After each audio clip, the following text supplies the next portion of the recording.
Good morning and welcome to another edition of From the Desk of Dan White. We usually start these with a market update, and this will be no exception. Interesting month. The markets have been going up for 5 straight months. The rally started in November, December, January, February, March, 5 straight winning months, and April was kind of a dud. April went down about 4 to 5%, kind of a mini correction. And it was, you've heard me say for months that everything the Fed does is kind of data dependent. Nothing changed. The Fed kept rates the same. But it's data dependent. And in April, we got kind of a worst of both worlds report. We got slower growth. GDP came out and GDP was down. So we got slower growth, and yet we still have higher inflation. So if it sounds like a concerning combination, I agree. And it's what the first quarter GDP report showed this morning. Economic growth was reported at 1.6 annualized through the first quarter. And Wall Street and even the Federal Reserve had expected growth in the mid-2 range. Same report showed first quarter inflation at 3.4, which, again, is higher than what they want. So you got a slowing economy paired with rising inflation, kind of a worst of all words report. So that was the bad news, and that's what happened. And we had this little mini correction where we dropped about 4 to 5%. But if you look at the report, GDP is backward looking on the previous 3 months, and it shows that inflation's running higher than expected.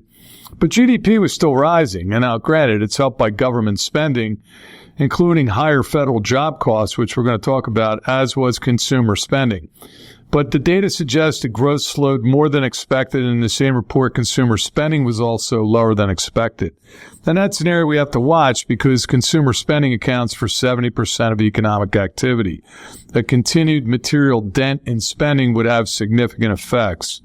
Lower consumer spending could leave businesses with lower earnings, tighter margins, possible cost cutting, and job losses. In turn, that could put more pressure on consumers who are dealing with higher prices and debt, and more pressure on businesses facing higher costs. And meanwhile, Uncle Sam just keeps on spending and passing on debt to everybody else.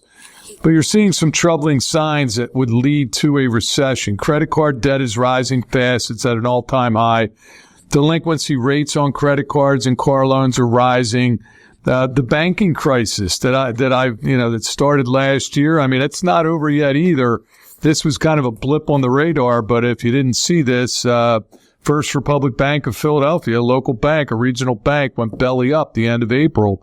Then it got taken over by Fulton Bank. So again, the signs are all kind of there.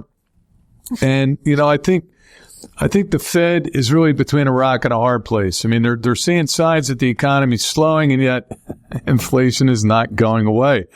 And one of the things that we saw at the end of April was the employment cost index. That grew by 1.2% in the first quarter, the highest rate in a couple of years and above Wall Street's expectations. So compensation costs for civilian workers grew by 4.2% and almost 5% for government workers. So that's notable on the inflation front because Uncle Sam is the nation's largest employer and already running a multi-trillion-dollar deficit. And while making more money feels good to everyday people, it leads to higher salaries and benefits, and it kind of creates a wage price spiral. So higher earnings are the latest evidence in the growing pile that higher inflation likely isn't going to go anywhere anytime soon. So then the Fed had their meeting, and as expected, they kept rates at the same thing they've had since last July. They want to see further progress toward the 2% inflation goal, and we're not seeing that. So they kept rates where they were. Powell said that despite inflation numbers being well above, another rate hike was unlikely. So that was kind of good news. People had that on the table. Most economists expect them to lower benchmark interest rates sometime later this year, but the outlooks range now from 1 cut to maybe 4 cuts, and most saying only time will tell. So again, all data dependent. But then May 1st rolled along, and we got some really good news. I guess good news. Bad news is good news in today's economy. The unemployment numbers came out, and unemployment ticked up a little bit. So to me, that's bad news, but to everybody else, it's good news. Fewer non-farm payrolls. They added 175,000 new jobs, and unemployment went up to 3.9%. So not earth-shattering news, but that's just a sign that the higher interest rates are starting to work. Unemployment is starting to rise. And we're seeing that in the labor market, The percentage of people working second jobs on top of their primary full-time jobs is at a multi-decade high. And this underscores the disproportionate impact inflation has had on low and moderate wage earners. Yeah, their wages are up, but not enough to cover living expenses without driving for DoorDash on the side. And then there's a growing number of layoffs. I mean, Amazon has cut 27,000 workers since November of 2022. Heavyweights like Google, Microsoft, Tesla, and Dell have all made cuts to their workforces. And you would argue that some of these, tech companies just became bloated. I mean, at the end of 2023, Google had 182,000 employees, but layoffs are spreading to other sectors, manufacturing, retail. Yesterday, John Deere announced layoffs at its Illinois plant, where it's the largest employer in town. Fast food chain Wendy's expects to close more than 100 stores this year, leaving hundreds of low-wage workers looking for work. A trucking company in Texas, been around for 90 years, filed for bankruptcy and closed operation, eliminating jobs. Macy's and Nike have laid off workers recently. I mean, I could keep going on. Estee Lauder, Wayfair, UPS, Southwest Airlines, Bristol-Myers Squibb, all substantial layoffs this year. So, again, that's bad news, but for everybody looking for lower interest rates, that's probably good news. But you got to keep in mind, the recession usually doesn't start until after the first rate cut.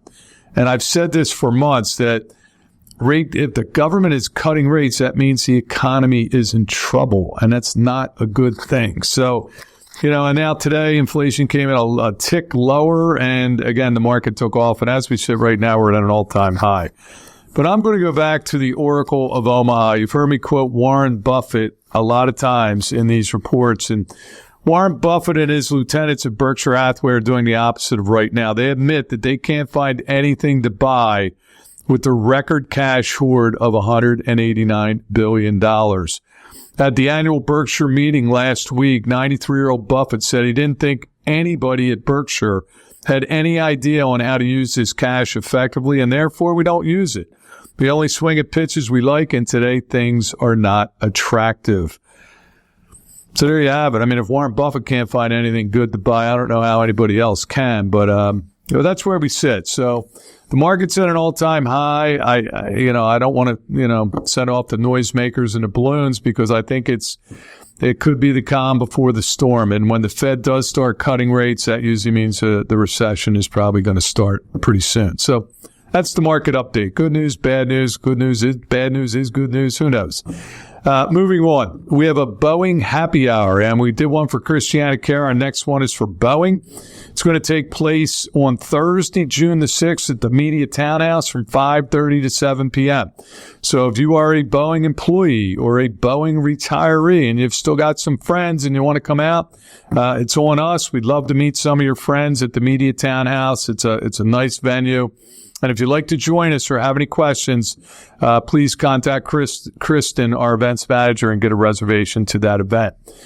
Very quickly as well, on June the 13th from 4 to 6, we're having our ribbon cutting ceremony, our new office down in Lewis, Delaware. We're going to have food trucks, raffle prizes, fun giveaways. So if you have a home in Lewis, if you're down in the Lewis area, you have a home down there, you have neighbors that you talk to all the time, please invite them. We'd love to meet some more people down in the Lewis area because, again, we're putting our foothold down there as well. And then on Monday, June the 24th, you should have seen this in the mail. We have our golf outing, our 16th annual charity golf outing, benefiting Granting Others Dreams. Registration is now live. You can register online or by calling Chris. Then if you know anyone who has a business and would like to sponsor, we still have multiple sponsorship opportunities available, so please contact Chris or visit the outing's website for more information. And last but not least, I know this report has been a little bit lengthy. Google reviews. You know, we love the fact that you guys are all reviewing us on Google. But if you have a Gmail account, you can do it on the Middletown office for Dan and Andrew. You can do it for the Lewis office for Michael, or you can do it for all the great people we have up here in Glen Mills. And just to sound off today on a personal note, my wife and I celebrated our 40th wedding anniversary last weekend, and I can't believe I found somebody to put up with me for 40 years. So I'm really proud about that. So, but that's our report for this month. I hope everybody has a great week. And if you have any questions, don't hesitate to give the office a call. Take care.